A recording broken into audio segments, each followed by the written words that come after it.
कहिलेकाहीँ जीवनमा सबैभन्दा धेरै दुःख दिने कुरा अपमान होइन, तर त्यो अनुभूति हो जब मानिसहरूले तपाईँको राम्रोपनलाई कमजोरी सम्झन थाल्छन्।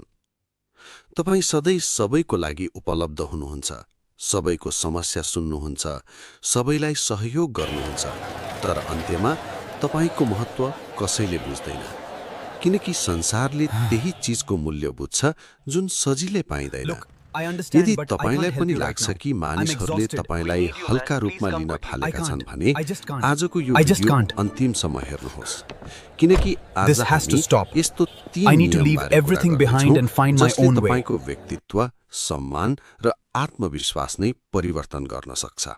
पहिलो नियम, सधैँ उपलब्ध नहुनुहोस्। मनोविज्ञान भन्छ जुन कुरा जहिले पनि सजिलै उपलब्ध हुन्छ, मानिसहरूले त्यसको मूल्य बिर्सिन थाल्छन्। यदि कसैले फोन गर्दा, बोलाउँदा वा केही चाहिँदा तपाईँ हरेक पटक आफ्नो काम छोडेर उनीहरूको लागि दौडिनुहुन्छ भने एक दिन उनीहरूले तपाईको समयलाई सामान्य ठान्न थाल्छन्। याद राख्नुहोस्, तपाईको पनि आफ्नै सपना छन्, आफ्नै लक्ष्य छन्, आफ्नै जीवन छ। सबैलाई खुशी पार्ने प्रयासमा आफ्नो अस्तित्व हराउन थाल्नुहुन्न।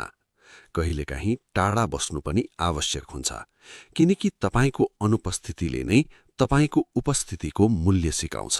दोस्रो नियम, नाई भन्न सिक्नुहोस्।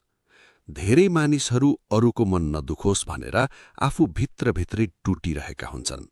मन नहुँदा पनि हुन्छ भन्छन्, थाक्दा पनि म गर्छु भन्छन्, र अन्त्यमा सबैले उनीहरूको फाइदा उठाउन थाल्छन्।